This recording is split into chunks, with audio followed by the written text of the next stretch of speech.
As I start this video, I have to say, by no means do I believe the new Broly is a bad character. And on the contrary, I honestly believe he's probably the best main antagonist of Dragon Ball Super thus far. He possesses personality and interesting traits, unlike Jiren and Hit, who both feel more like roles rather than actual characters.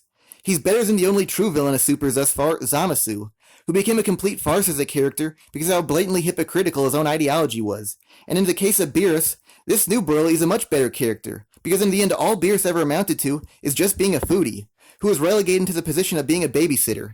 And I'm not just talking about the scene with Bulla at the end of this movie, if you get my drift. But despite him being one of the more interesting characters of Super thus far, I found that much of his current praise from the fandom comes at the expense of lessening the standing of the original Broly. One of the comments of praise that I frequently hear about the new Broly is that he's not a mindless brute like the original, and that his character has more depth because of his tragic backstory and the harshness of his upbringing, which in turn has made him a more sympathetic character. Now here's why both of these statements are flat out incorrect. Now it's a common misconception that the original Broly was mindless, which primarily originates from the various video games of the franchise, where he for the most part only utters the name Kakarot. But the truth of the matter is, the original Broly was fully cognitive and in control of his own actions. To start off, the original Broly was capable of holding conversations with others, and actually has some of the best dialogue within any of the Dragon Ball films, with intimidating lines such as, "Which one of you wants to be my next victim?" and him referring to a full-powered Kamehameha from Goku with the line of, "And what was that supposed to be, Goku?" The fact that he refers to Goku as Goku instead of Kakarot is Broly subtly mocking Goku for abandoning his Saiyan heritage. Having dialogue that contains hidden intentions indicates that he has some degree of intelligence. Another line of dialogue that Broly said about himself is that he referred to himself as a true freak, which shows that he is aware of the limitations of normal beings, and that he acknowledges the fact that he is different from them, which proves that he's not just some mindless beast. What also needs to be said is, his own action helped to demonstrate that he is more than just a mindless brute. Take for example this scene from the first Broly movie, where Broly confronted the alien race that his father used for slave labor, and brought up how he noticed that they stare up at the night sky and gaze at their home planet, which they see as a symbol of hope. Then Broly tosses an energy blast at them, only for it to very last second to redirect towards their home planet, thus destroying it. This scene displays how Broly is capable of comprehending the emotions of others. If Broly was truly the mindless brute that critics make him out to be, why didn't he just kill the alien slaves or their home planet in the first place, instead of trying to trick them into believing they're about to perish? By having Broly play mind games on the alien slaves, this indicates that he understands their hopes, desires, and emotions, and even the consequences of his own actions. So this clearly shows that he's in control of his thoughts and behavior. Now let's go back to the new Dragon Ball Super version of Broly. For those of you who don't know, the new version of Broly is by nature kind-hearted and friendly, but possesses a tremendous temper. And when it flares up, he loses control of himself and goes on a rampage, destroying everything within his path. So what was untrue but commonly used to disparage the original Broly is now quite literally the most defining aspect of the new one, who gets non-stop praise from many critics of the original. Now, I will say this. The sequel to the original Broly movie did have its titular character's mental capacity somewhat deteriorate, as in becoming obsessed with the man who had previously defeated him, and frequently, but not exclusively, repeating the man's birth name of Kakarot. But despite that, Broly could still think for himself, and he actually conversed with Gohan at several points throughout the film. Now let me mention this about the new Broly. Once he became enraged, he was not capable of speech anymore, and was only capable of grunting, so that's even less than being able to say Kakarot. And once he went Super Saiyan, he wasn't even able to understand what others were trying to communicate to him. Moving on to the final film of the original Broly trilogy, Bio Broly, I frankly shouldn't have to mention this, but I've actually seen people use this to scrutinize the original Broly, and what I have to say is, nothing from Bio Broly can be used to criticize the original Broly, because Bio Broly is an entirely separate character from the original Broly, as he's a failed clone who was created by humans on Earth, and ended up becoming a glob of ooze by the end. So if you can use Bio Broly to attack the original Broly, you can use Kid Trunks to attack future Trunks. What I find hilarious is that many people mock the original Broly for being a dumb, mindless brute, but overall, he's actually smarter than the new Broly, in just about every single way too. The original Broly in his legendary Super Saiyan form is actually more self-aware than the new Broly, even in his calm base form. Keep this in mind too. The original Broly was kept under mind control, which made him an airhead in his restrained base form. But he got progressively smarter in his stronger form, whereas the new Broly is the complete opposite, where he became more foolish the stronger he got. The next claim that many of the critics use to say that the new Broly is better than the original is that he is more well-written and developed, because his past was more elaborated on, and more of his life in between his infancy and the present has been filled in. and many of those periods have him experiencing suffering, such as his exile from his home planet, or the story of his father attacking his one and only friend, Ba, a canine-like creature from his new homeworld. And that attack caused said friend to distrust him and abandon him. This new Broly did have more personal issues than the original, but the thing is, having issues does not automatically create a great character. What creates a great character is how they react to their issues. Now, I will say this new iteration of Broly does somewhat react decently to his issues, which is why I see him as one of the better characters in Dragon Ball Super thus far. But I will say, I still feel that the writers never explored enough into them. For example, I like that Broly uses some of his old friend's fur as a pelt, so that element of his character is actually incorporated into his design. But really, after his initial explanation of the pelt, nothing about his pelt or his relationship with Ba was ever expanded upon. What I think would have improved the story is if during Broly's battle against Goku and Vegeta, if Ba's pelt was destroyed, or even just damaged, and that triggered Broly into going Super Saiyan, which would have emphasized Broly's relationship with Ba. And it even could have contained a flashback between them, or just given Broly one of the more unique manners of how a Saiyan attained Super Saiyan. But unfortunately, his pelt never really was utilized in the later portions of the story. Despite the fact the original Broly lacks the more personal issues the new Broly has, I still believe he is a far more deeper, richer, and even well-written character than the new Broly, mainly in part due to how believable of a character he is. The reason why the original Broly is a far more believable character is that what he is matches what he does. The original Broly is natural evil. I might add, the only evil/enemy Super Saiyan within Dragon Ball Z, so that makes him special in that regard too. And what does he do? He vaporizes planets and likes to mentally break his opponents. Whereas the new Broly is softer and kind-hearted, but is easily prone to bouts of anger that make him go ballistic. So what needs to be said is, a guy who's supposed to be gentle of heart is prone to rage seems kinda contradictory if you ask me.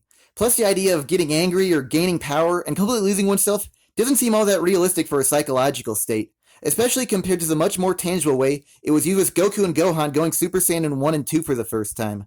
The reason why Goku and Gohan's change in mental state worked was that they just became a tiny bit more sadistic, but still retained their personality, which made it much more believable since it was a gradual change. Even in real life this frequently occurs. If a person has a bad day, they might be more irritable or overreact to something insignificant. Whereas with the new Broly performing a complete 180 in his mentality just seems a bit unnatural. I admit, the concept of his Great Ape Azaru persona influencing his behavior does excuse many of his rage moments, especially during the combat portions of the last half of this movie. But its appearance at any moment of slight rage just makes Broly seem a bit of a contradictory character. The other reason why I say the original Broly was a far more believable character is that he practically personified the nature of the Saiyans, and what Super Saiyan was originally supposed to be, which was gaining strength with the side effect of darker impulses.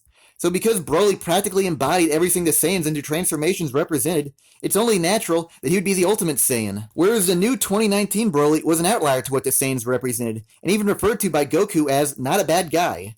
So it's a bit weird that he would be the perfect Saiyan.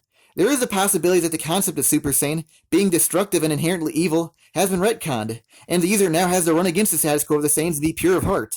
But if that is the case, it still begs the question of, why in this movie is Super Saiyan empowered by rage and anger, which are typically seen as impure traits? So it seems a bit contradictory again. With the original Broly contrasting the good nature of Goku and embodying the destructive side of the Saiyans, it feels only natural that Broly would be so much more powerful than Goku.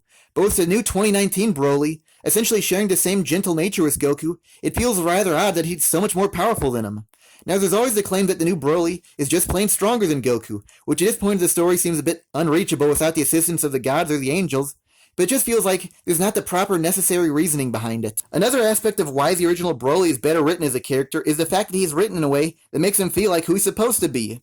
The main idea behind this is, Broly's supposed to be so wild and destructive that he could potentially harm his father Paragus in the process. So to prevent this, Paragus forced Broly to wear a crown that would restrain his powers and allow Paragus to manipulate Broly. That's actually a reasonable way of handling a problematic person like Broly. That's actually semi-practice in real life, like you tranquilize wild animals, or you medicate people prone to outburst. Coincidentally, the original Broly in his base form looks like he's been drugged, because of melancholic, half-closed eyes. And this concept really added credence to the believability of Broly's writing as a character, by being so wild that he would have to be forcibly restrained. Now back to the Broly from Dragon Ball Super. By having him wear a collar that restrains his power and temper, really didn't feel all that necessary to the story, as he was kind-hearted and gentle. And it just really more so felt like the collar was included just as there would be another homage to the original Broly movie. Because this new Broly is already obedient to his father, and since he's good-natured at heart, it really didn't feel like Paragus' rationale of putting it on Broly seemed all that substantiated. Plus, the idea of having the two of them stranded on an undeveloped planet begs the question of why would he have a collar like that in the first place, or where would he get the materials to make one?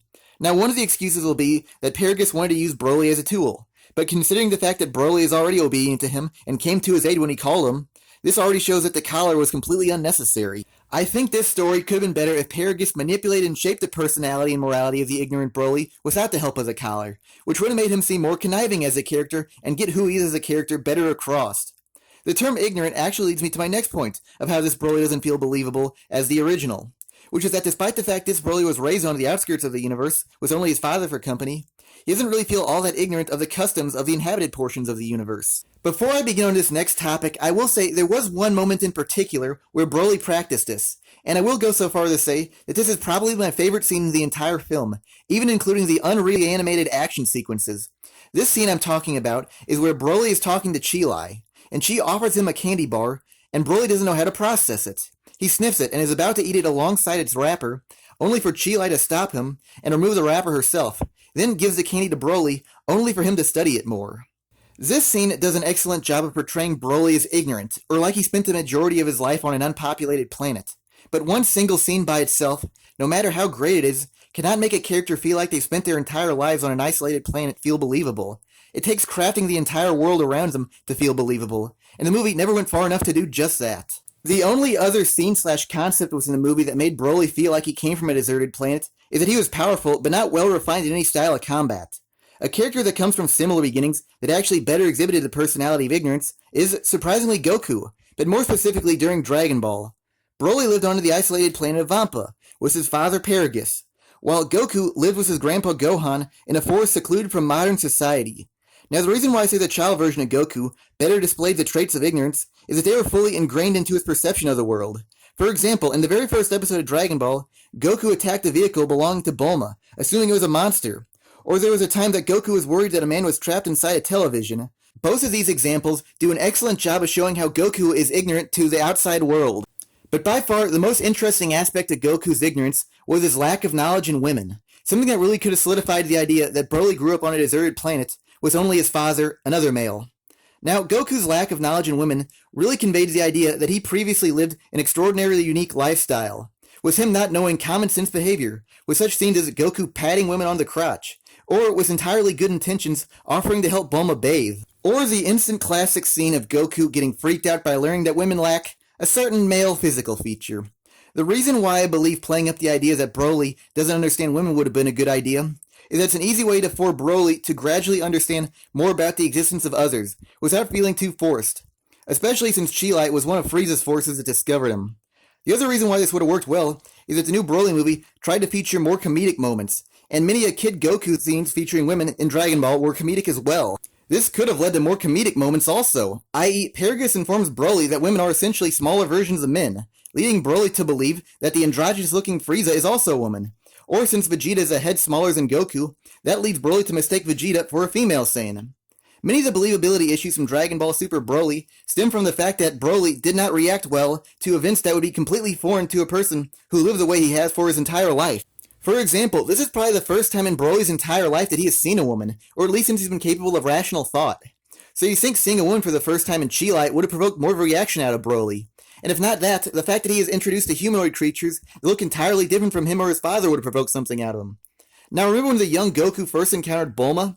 He thought she was weird for not possessing a tail. In appearance, she's actually much more closer to Goku than Broly was to the Frieza forces. But just think that would have garnered more of a reaction from Broly. Now, Goku acted as a kid and Broly was a fully grown adult, so they have very different reactions from each other, but there still should have been some reaction from Broly, even something as minor as acting apprehensive around them.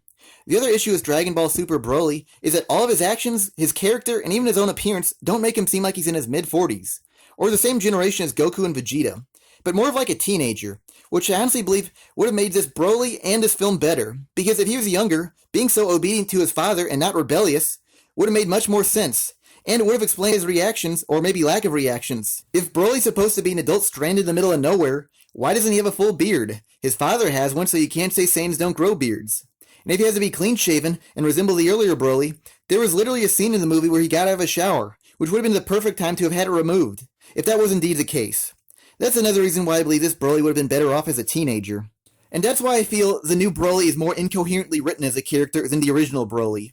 Now, some of his childish traits can be explained by the shock collar, but considering the fact that he's fully grown up, you think he should act more like an adult who would be an independently minded bodyguard for his father, rather than being completely obedient to him. While still on the topic of the shock collars, I have to say the mind control device on the legendary Super Saiyan Broly is infinitely superior than the shock collar.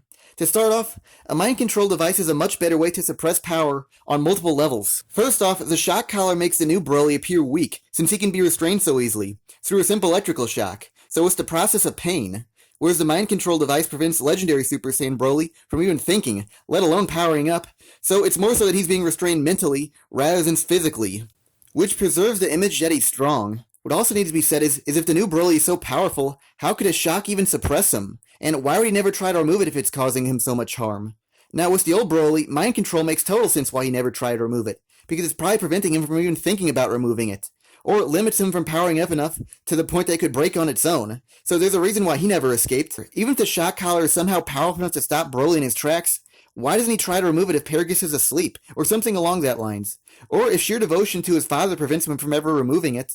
How come he's never tried to remove it unconsciously, like when he's angry or lost control of himself? I'll say this. The shock collar is more grounded in reality than the mind control device, but there's just so many flaws in the concept of it that it causes a lot of collateral damage to the image of the new Broly, that in no way, shape, or form can it compete with how well the mind control device meshed with the original Broly. Now this is a bit of a tangent, but since I just brought up the shock collar, now's the right time to bring it up. And what I gotta say is, what's with all the uses of weapons now, not just in the movie, but with the series in general now? The shock collar can somehow restrain someone as strong as Broly, Paragus and Beats opting to use weapons instead of energy blasts. The same goes with the Frieza Force.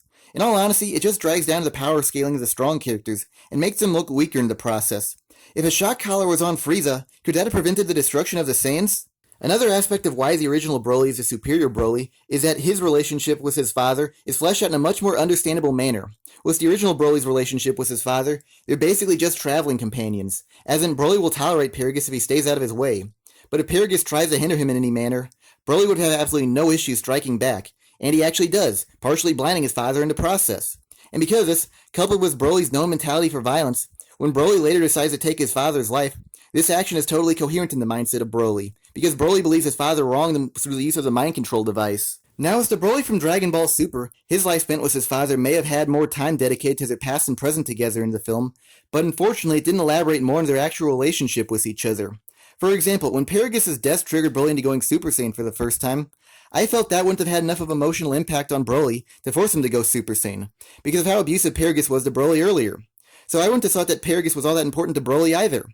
Now upon further reflection, it does make a little bit of sense that Paragus' death carried an emotional impact on Broly, because all in all, Paragus was his father, and the only person that Broly's known his entire life.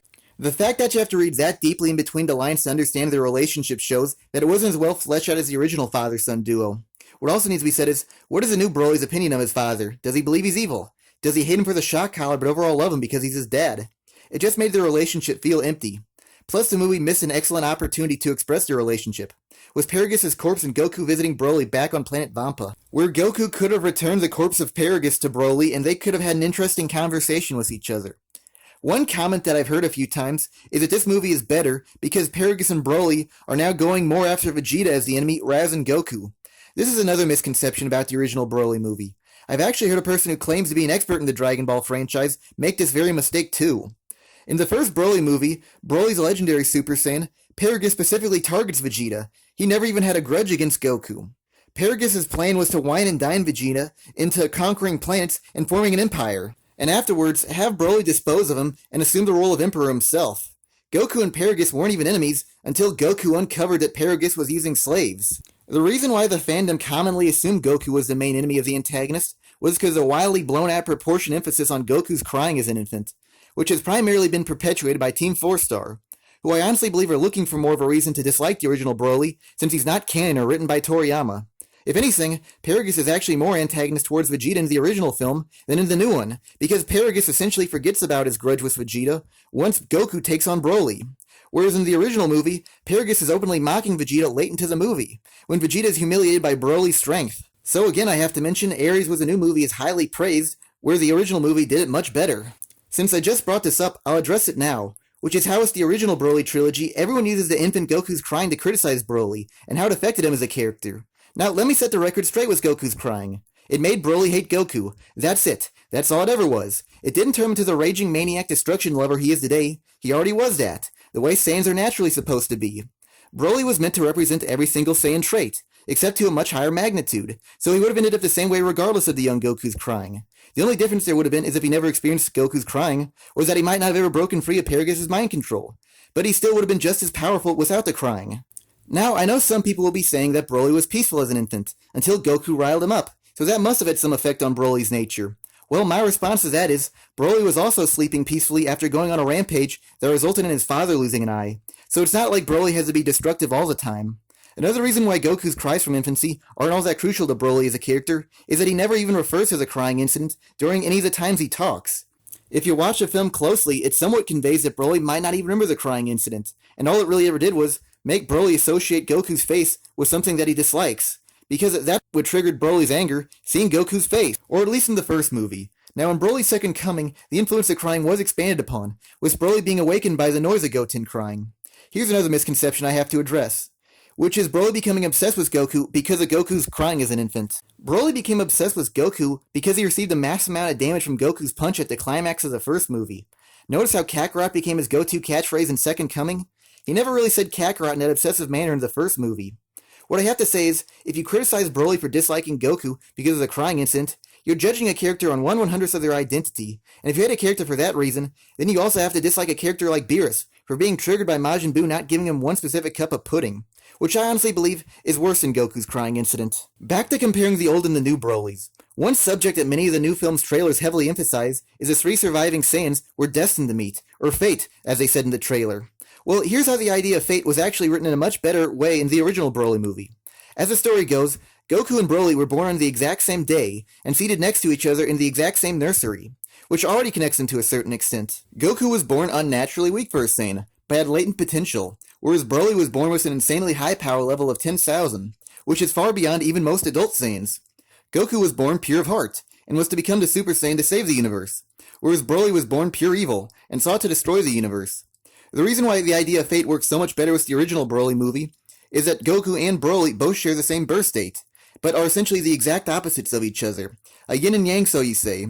So they're almost natural enemies, whose own existences clash with each other. On to the destinies of the Saiyans in the new movie. Vegeta and Broly were born around the same time, though there was no confirmation if it was the same day, but they did share a nursery. Vegeta was born strong, but Broly was born stronger, but not that much stronger. Neither Saiyan was born inherently evil, so they lacked the innate rivalry that the original film's 2 infants had. What also needs to be said is, this new Broly interacted a lot more with Goku than Vegeta, and Goku wasn't even born yet by the time Broly was exiled, so the idea of them meeting up in the future doesn't really apply all that well to the new movie. Because the only concept that really links these characters together is that they're survivors and that they're Saiyans. Plus the fight in the new movie really lacks any meaning because they don't really have any past connections, or opposing ideals, as the new Broly was just as good-hearted as Goku, whereas the original Broly fight with Goku actually had meaning behind it. Good versus evil. Remember how I brought up that Broly was the only evil Super Saiyan? This was also a battle of the opposites, and you could even argue that this was a battle of honor, because Vegeta still saw himself as the prince of all Saiyans, thus the ideal Saiyan, and Broly was challenging the idea of that. The fight in the original actually had consequences, as if Broly went unchecked, he probably would have eradicated the entire universe, whereas the new Broly probably would have eventually calmed down and ceased the destruction, which really made this movie feel more like mindless fun rather than a story that needs to be told. Whilst on the topic of fate and destiny, the first Broly movie incorporated the idea of fate in another manner, which is how Broly was defeated.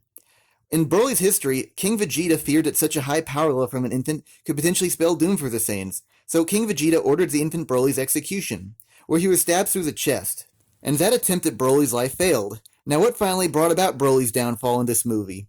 It was where Goku impaled Broly through the chest with his fist, so this is very reminiscent of how Broly was stabbed as a child. Now, there's always been debate if Goku's punch went through the exact same area where Broly was stabbed as an infant, but the main idea behind this concept was to be similar, not exact. So you can argue that Broly's defeat by impalement was inescapable to Broly, so fate or destiny. Now I admit, Second Coming ruins this idea, but at the very least, it works with the original film. The next subject of why I believe the original Broly is the better Broly is their character designs. Now, you can never completely judge a character based solely on their designs alone, but it is an integral part to who they are as a character, inside and outside of the story, as it can make who they are feel more believable, or it can make them stand out from the rest of the cast of characters. I'll begin with the legendary Super Saiyan Broly. This might sound a bit off topic, but one issue I always had with Dragon Ball Z is that many of its characters shared similar outfits, or just even color schemes. For example, Goku wore an orange jumpsuit, the Turtle Hermit Gi, and many other characters wore that exact same outfit too, which made them feel like lesser versions of Goku, and completely ununique as characters. The same applies to the Saiyan battle armor sported by Vegeta and the Frieza Force. So what's great about Broly's design is that he doesn't obey the series' many standard uniforms, which makes him feel unique to the franchise. He also doesn't have either typical color scheme too. And what's also worthy of mentioning is that most villains, even amongst the film villains, have the color purple incorporated into their design. But Broly does not. So even amongst the other villains, Broly stands apart from them. Another great aspect of Broly's design is his physique and stature. One of the few instances in the series where bigger actually equals better. Another rule of Dragon Ball that Broly breaks. Of the humanoid characters, he's the tallest at a towering 9 feet tall, and built the most muscular of any character. Now at the time of the movie's release, there were very few characters that shared a similar body type to Broly. In Super Saiyan Grade 3, Future Trunks, and Super Android 13. But since Broly's color scheme is white, red, and yellow, so he stands apart from the two of them, since their color schemes primarily consist of the color blue.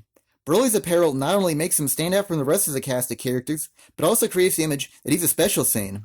His clothing and jewelry actually make him look the part as a legend. The fact that he's shirtless not only shows off his musculature, but also makes him look like he's always ready for a fight. One of the driving forces behind him as a character. Moving on to the new Broly design, I'll primarily focus on the form in which he spent the most time in this movie, which is him in the new Frieza Force armor. To start off, the new Broly has scars on his face, chest, and arm, which do somewhat indicate that Broly's endured a rough life.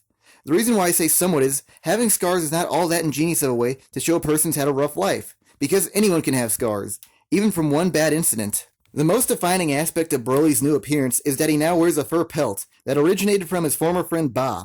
Because it's fur, it helps to create the image that Broly grew up in the wilderness, and is not civilized. It also supplements the idea of his wild nature, when he's angry. Since Broly wore armor for the majority of his scenes within the film, it does separate this Broly from the original, so he doesn't feel like just another carbon copy of the original Broly.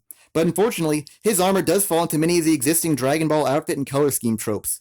For example, he essentially has the exact same color scheme as the character of Salza. Both even wear a variation of the Frieza battle armor. Both have white boots, purple leggings, similar green color on their armor, and the same hair color if Broly's a Super Saiyan. Now, Salza is a film character, so he's non-canon, but even amongst the canon characters, Broly shares many of their traits. With Shisame, they essentially wear the exact same armor, minus the color of the centerpiece, and they even share a similar body type. He shares the exact same shade of purple leggings with Jocko, and they both wear armor. And he even shares a similar color scheme with the recent villain of Zamasu. Zamasu has purple sleeves, and Broly has purple pants. Zamasu has green skin that matches Broly's pelt. Again, I say a character's appearance and design shouldn't be the sole judge on if a character's good or not. But it is always a good way of giving insight into who they are as a character, or who they're supposed to be. And in this case, it was clearly better used with the legendary Super Saiyan Broly than the new one.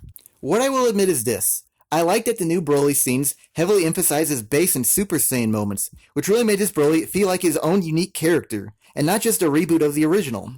Though I will say this now, the new Broly's bulked up form, Super Saiyan Grade C, really felt pointless in the long run, and just another unnecessary homage to the original Broly, which unfortunately prevented him from being completely his own unique character. To start off, his transformation to Grade C occurred mid-battle, with little to no emphasis on it, and it's not like his appearance changed the tides of the battle in the slightest. Now maybe if in this form this was the first time Broly performed his mouse blast, this form would have felt more significant to Broly as a character. It didn't really feel like this form was all that stronger than the previous forms either, as he pretty much just got brutalized by Gogeta at the exact same pace as before. The other reason why I found this form to be a bit unnecessary is that there was not the proper time to appreciate it. This form was really only around for a few minutes of the film too, and much of that time was more dedicated to Gogeta instead of Broly. Plus, there was really only one instance where there was a full glimpse of Broly's entire body in this form too, which coincidentally is present in most of the film's trailers.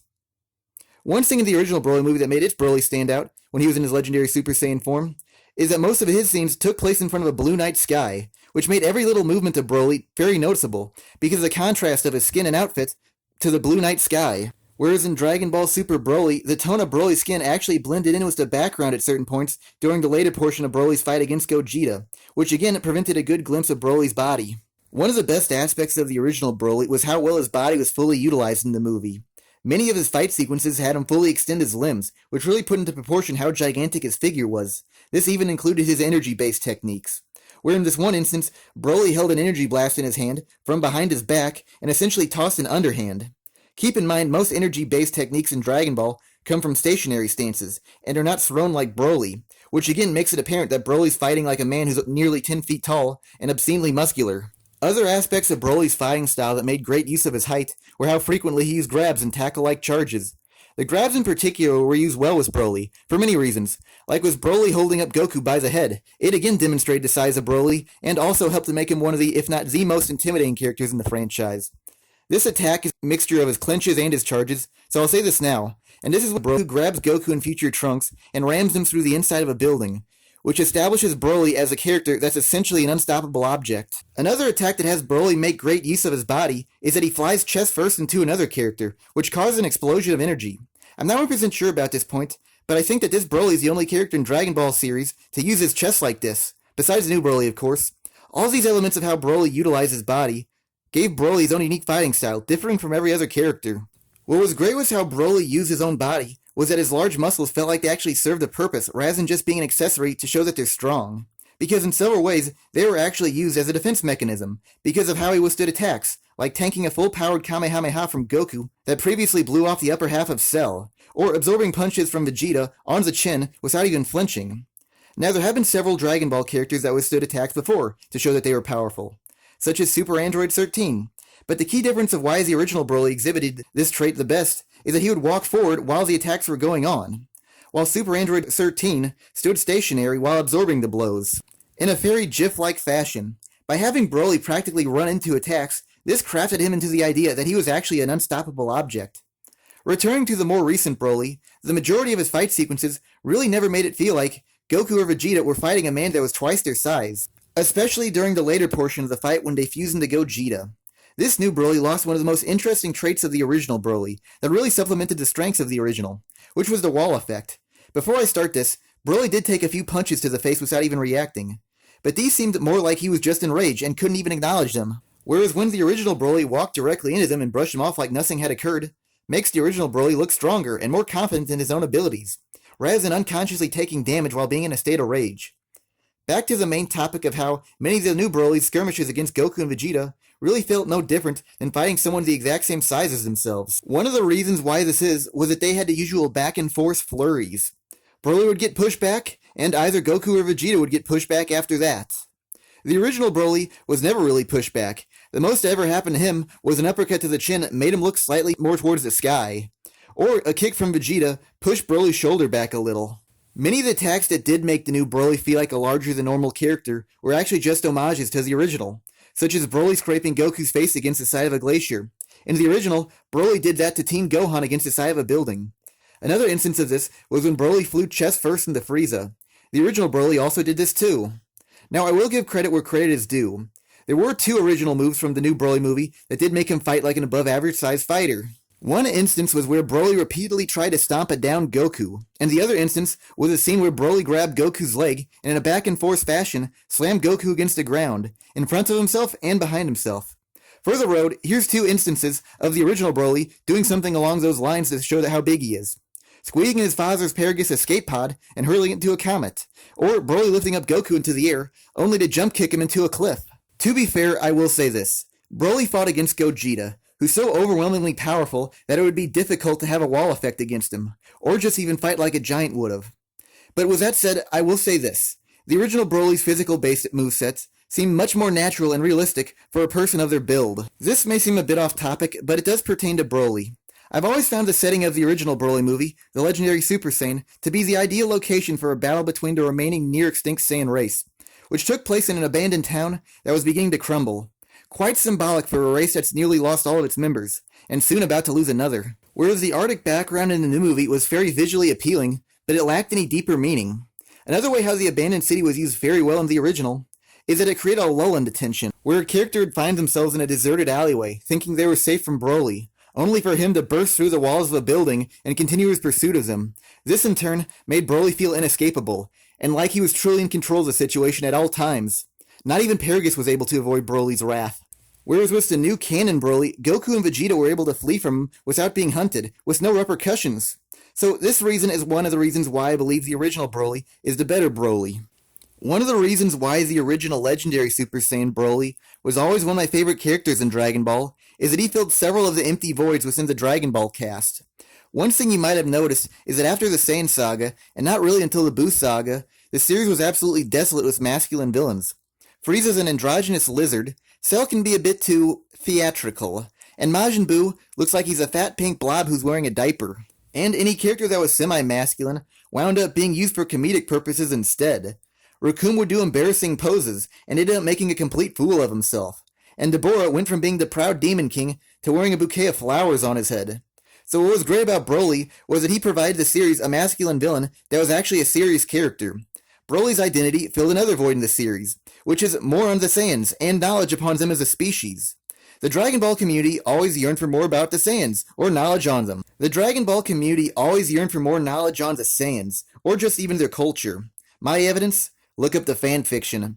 Plus, when you think about it, much of Dragon Ball Super has been about expanding upon the Saiyans. In Super Saiyan God, Universe 6 Saiyans, Female Super Saiyans, Yamoshi, New Broly, etc. So, at the time of his release, Broly provided much needed relief for those wanting more knowledge on the Saiyans. Earlier I brought up how Broly was the only evil Super Saiyan. The reason why I believe this is important is that all the Super Saiyans of his era were peaceful and really felt more like Earthlings rather than Saiyans. So Broly was a Super Saiyan that possessed the uncorrupted Saiyan nature. Broly served another role in Dragon Ball in relation to what he did for the Saiyans. Now, once the Saiyan saga had concluded, they and their legacy were almost dragged through the mud. They went from being one of the strongest races in the universe to being bottom feeders in the Frieza army. And the Saiyans' fall from grace didn't end there too. The once unbeatable every 1,000-year legend got beat by an android, who's actually a cyborg, and that makes it all the worse, from Earth, which was said to be one of the weakest planets in the universe. Now, this leads me back to the legendary Super Saiyan Broly. The character of Broly really counteracts all the damage done to the Saiyans in the past few arcs, by returning the image of the Saiyans back to what it once was, by being the near unbeatable fighting machine. So in a certain sense, Broly redeems the Saiyans. With Dragon Ball Super Broly, at this point in time, many of the voids that plagued Dragon Ball Z had already been filled, so this new Broly didn't carry the same effect as the original. The characters of Hit and Jiren were already masculine villains. In the last story arc, there were several new Saiyans introduced into the story from Universe 6, so it's not like Broly could fill that void again either. So this Broly really didn't carry the same out-of-story significance the original did. I will say, in my opinion though, that this Broly is a much more interesting character than Hit or Jiren. And I might actually go so far to say that this Broly also redeemed the Saiyans in his own right, because Super had turned the Saiyans into something potentially worse than its predecessor, into a bunch of scrawny, noodly armed teenagers who were undeservedly powerful. So in a certain sense, he does fill a void, though it's a void that created itself, rather than exploring an uncharted area like in the case of the original Broly. A void that Dragon Ball Super needed to be filled is a villain, not an antagonist or enemy by circumstance, but someone who poses actual danger to Goku and crew, / the universe, that could have had a lasting impact on the series. Yes, I know Zamasu possessed some of these traits, but he had no everyday impact on the present time period, Earth, or its citizens, so he wasn't all that important in the long run. The way the original Broly was, he could have been this, but unfortunately, he's been turned into a decent person pure of heart. One of the reasons why I would have preferred Broly to be a villain, or at least an anti-hero, is that I found those types of characters push his story forward better. Take, for example, the role of Vegeta in Dragon Ball Z. Goku didn't like harming his opponents, let alone killing them. But the story could always move forward because Vegeta was willing to do the necessary but dirty work. He disposed of the Ginyu Force, created Perfect Cell, and awakened Majin Buu. What also add is this, is if an enemy is trying to destroy, ruin, or commit evil, when they're finally defeated, there's a sense of accomplishment. But because Super, there really hasn't been an antagonist like that yet, it really feels like all the series has been is more of a get-together between family and friends, rather than a story of overcoming the impossible. Another reason why I'm not all that partial to the idea of Broly being made into a good guy now is Dragon Ball Super, and even Z for that matter, doesn't exactly have all that great of a track record for utilizing reformed antagonists. Android 18 really hasn't done anything since the Cell Saga. Majin Buu has been asleep during every single major event during Super. Beerus is now more of a babysitter, and Hit was fed to Jiren to showcase his powers. Now, maybe you can make an argument for Android 17, because he technically won the tournament to power. But even then, he only won because Frieza and Goku, or just Frieza if you're into the manga, self-sacrificed themselves to knock Jiren out of the ring, so he didn't even really win in the long run. I'll also say this, I've noticed quite a few fans sour that the Universe 7's former competitor Kale wasn't present in the film either, despite the fact that she was the only other Super Saiyan grade C also. So there's another example of the writers not utilizing reformed antagonists. Now, since Broly is such an incredibly popular character, he might actually be decently incorporated back into the story, but I am still a little worried that he might go underutilized in the future of Dragon Ball Super. This might be more about Dragon Ball Super in general now rather than Broly, but what disappoints me is Dragon Ball is now going more in the direction of comic books rather than being its own unique entity. And I think Broly perfectly exemplifies this, because now Broly is very reminiscent of the Incredible Hulk. One of his actual attacks mimicked one used by the Hulk. Broly is now empowered by anger. You wouldn't like him if he's angry. It's just I've been noticing this trend lately in Dragon Ball. The God of Destruction and Angel from Universe 11 are now the Joker and Harley Quinn. Jiren's background is very similar to Batman's, and Goku's backstory is now essentially Superman's, and Broly is now the Incredible Hulk. It just makes me wonder what's next. Bulma's smart and talented with machines. Is she going to be Iron Bulma? Is Piccolo going to be the Namekian Manhunter? It's just a thought. As I'm about to end this video, I want to reiterate a few points I've made. Everyone praises the new Broly for having personality, despite the fact the original Broly had more. He was sadistic and specifically targeted Gohan to torment Goku. The original Broly was criticized for not talking all that much, despite the fact this new Broly has even less lines of dialogue, and doesn't even utter a single word in the third portion of this film, even after he's reverted back to his base form. Remember, the original Broly had a legitimate reason to not talk, because of the mind control device. This new Broly is praised for his tragic backstory of how he was exiled from his home planet, which really isn't all that different from what happened to Goku either. Is it any more tragic than getting stabbed and left for dead as an infant like the original Broly? Now, I want to set the record straight. I don't hate the new Broly. I honestly like him, and I think this movie is one of the best Dragon Ball movies. What I hate is reviewers who sound like they've only watched the abridged version of Broly's legendary Super Saiyan constantly trash the original to promote the new one who's actually more closer to what the abridged version actually mocked. So to end this video in a more positive light, I want to say what I liked about the new one. I really enjoyed the scene where Goku said to the new Broly that he wasn't all that bad of a guy, and you could really see in the new Broly's eyes that those words reached him. I think Super Saiyan Grade C might have actually worked better than Legendary Super Saiyan, since it utilized power from the Grade Ape side of Broly, even though it had similar methodology behind it similar to Super Saiyan 4. Because Legendary Super Saiyan has always been confusing and caused debate amongst the fan base. Is it its own tangent form? Is it improved Super Saiyan? Is it stronger than Super Saiyan 2? How would it compete against Super Saiyan 3? It just raised so many questions. Next, I believe this Broly had the best battle against any fusion character, since Gogeta had to go all out to win. Whereas against Super Buu, Gotenks and Vegito constantly clowned around. And with Super Saiyan 4 Gogeta and Super Saiyan Blue Vegito, they defused before even finishing off their opponents. So yeah, I believe this Broly had the best fight against any fusion character. Many of the new Broly's facial expressions were on point too, particularly his curiosity of the candy bar, or his fear of the shock collar. And most of all, what I have to say is this. The last few major antagonists of Dragon Ball Super I found to be rather bland, and not really caring about who they are as characters. Whereas with this new Broly, I want to see more of him, how he develops as a character, how will he interact with the protagonist, and what type of future is in store with him. Because even though he's modeled off of an earlier character, he still feels more unique to the franchise than many of the other new original characters. Thanks for watching this video. I'm still working on the Universal Survival Arc vs. Whole Cake Island Arc Part 2, though I do intend to have a shorter video up before then, presumably Hunter x Hunter. Thanks again.